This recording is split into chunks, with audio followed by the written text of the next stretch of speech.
Marty, you had so many national hits, and I assume that at some point people wanted you to move, but you stay in this community. What is it about this community that is special to you? Well, as far as traveling, doing show dates and everything like that, it's as centrally located as Nashville, Tennessee. And of course, being in the country music business, there's actually some disadvantages living down here because anytime anybody's a part of an industry, it's kind of nice if the industry knows that you're a part of it. But we tried to accent ourselves as much into that as we possibly could, even through some charitable stuff there in Nashville. But this is really so much of a place that was like an oasis more than anything. And the girl I married was from here, from Spring Valley, and therefore that meant a little bit of a security for my family when I'd be gone. Because the first year we took off, I think we left in April. We were gone for 190 days. Now, we're not gone 190 days straight, but for the remainder of that year, we took out, we were literally, and then the next year, we were away from home 310. We were living mercenaries. We were playing everywhere from above Tulsa, Tennessee to nowhere, just slap out Alabama. We were playing everywhere. And it was like when you came home here, when we were under the fame umbrella, surrounded with Rick Hall and Robert Byrne, we got a chance to do our career stuff at home, and we didn't have to go anywhere to do it at night. As far as being away from home, we could still go to the studio that day and record, and even stay up into the evening if we had to. But then at night, we could lay down in our own bed and kiss our own young'un goodnight. And that was more of an oasis for anything. And then before it was all over, it was just, look, man, why should I be? So that's why I'm staying. I won't be here till the rapture. Tell us how you got your recording contract here in Muscle Shoals. Well, we were working at a little club here in town. It was called the MGM at the time. And Robert Byrne and Tommy Briceville come down there to hear. And Mike McGuire and Jim Seals were signed with Fame. As songwriters? Yeah, as a publisher. And so anyway, so they had a production deal at that time with Columbia, with Rick Blackburn. And anyway, there's a lot of, talking about we need to go here and hear a band, we need to go here and hear a band, we need to go see these guys, and this kind of stuff, along with Walt Aldridge and Gary Baker, and they were all in that umbrella as well, too. And anyway, Robert Byrne and Tommy Briceville had always liked Jim Seals' guitar playing, and of course, Robert knowing Mike through the writing, and Jim through the writing as well, and then Mike knew Tommy more than he did Robert because of the stuff with Walt and Tommy for so many years. Anyway, so they came down, Tommy Briceville and Robert Byrne came down to the MGM one night when we were playing. At that time, I was pursuing a deal and had a little bit of interest in RCA, but never anything. So I was certainly looking for a country deal, and they came, and when they did, they said, listen, so what we'd like to do is, would y'all consider doing a band thing? We take you down here, get you in the studio. Literally, a couple of fellas in the band said, no, we're not interested. I said, man, I'm interested. So one conversation, one meeting led to another, and we went out at Robert's house. And before it was all over, we got together in the studio. Tommy Briceville had kind of bowed out, and so Rick said, "Well, look, I want to be the other part in this."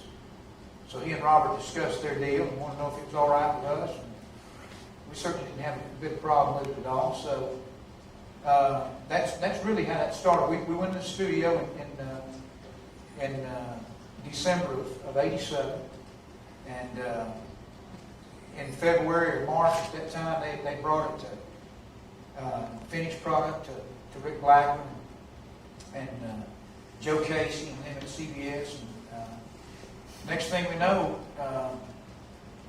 Columbia was on a bus, and Rick Blackman brought down the whole staff, and they came down to Muscle Shoals and watched us play live. And little did we know, the deal was already done. Of course, Rick kept us in a little bit of a turmoil. Kept us a little bit tense about it, but the deal was already done. But it was nerve-wracking as all get out. It was exciting as all get out, and the anxiety was just absolutely unmerciful at times. Because something that you want so bad, that you work with people that are so good, and so many good possibilities can come out of it. When somebody initially offers you a record deal, you think, man, that's the living end. But shortly thereafter, we realized that it wasn't the record deal that was easy to get. It's keeping it that's the hard thing to do. Marty, what is the special quality of the musical scene here, do you think, that separates it from other places where you could have recorded anywhere? I think it's the emotion, it's the compassion for the music. I think a lot of it has to do with just the approach. The first time that I'd gotten a studio down here, and I've been living in Nashville singing demos up there. That's certainly different than the way it is down here. But even if you were doing demos down here, when you're making a record for yourself or with somebody that's involved with you that you're doing it with, it completely changes the whole complexity of it. So therefore, I think it's the people that you're in and around, and the way that they feel about where you're at and what you're doing. Of course, now we did it at Fame, so Rick owned the place, so it wasn't like, you got to get this done. It's got to be done this time. Rick said, look, I don't like that. Let's do it again. So therefore, it give you a chance, honestly, truly, for me personally, it gave me a chance to kind of hone my craft while I was trying to find something that everybody was looking for. Then after a while, then you start understanding what you're trying to hear from. You go, oh, so that's what you're looking for, And if I'd have known that, if I'd have been smart enough to pick up on that, I'd give it to you to start with. But, I had to pick that up myself, So when I did, then I knew what I was doing. So therefore, it's quite an enjoyable experience for me every time we got a chance to do it now. But Rick's one of these kind of people, he likes to work, and which I was raised that way. My dad was a block bricklayer, and I worked with him ever since I was 14. So there ain't nobody hard to work for than your dad. So it really wasn't much to it, But what I found at the outcome through all of it was with Robert and Rick Hall especially, I was dealing with somebody that even at times you'd go around and around and around in the studio about this and that. And you don't like this, and you don't like that, and this, and all this other kind of stuff. Before it was all over with, what you had to come to realize was they were just as much involved and wanted this project to work just as bad as you did. And that's why there was so much compassion and so much emotion in it. And if you're callous and you look on the outside and go, look, I'm not going to put up with that, then you'll never see those qualities that Muscle Shoals has. Because see, it's a completely different breed. And I literally believe, without a shadow of doubt, it's this part of the country that's blessed. And I believe that there's literally an anointing of music in this area. Marty, in the 15, you continue to record here. In the 15 years or so that you have been active, has the scene changed in your mind, or is it still pretty much the same as it's always been as far as working here and creating music here? Yeah, for me, it's been the same. It's just, it just seemed a little slower. When we first started, when we were doing the Shenandoah records, Studio A and B there at Fame, was either over there they were mixing the Shooter's stuff, or the writers were doing their demo sessions while we were doing our records, and vice versa. Switch back and forth, and then as we would get further on in the record, after we got the basic tracks cut, like Rick would be over in A, you know, doing vocals, some kind of percussion overdub. And Robert would be over in B with the guitar, and Jim Seals, and, you know, so, you know, when you're recording and doing stuff on your own, like I have been for the last few years, that element's different.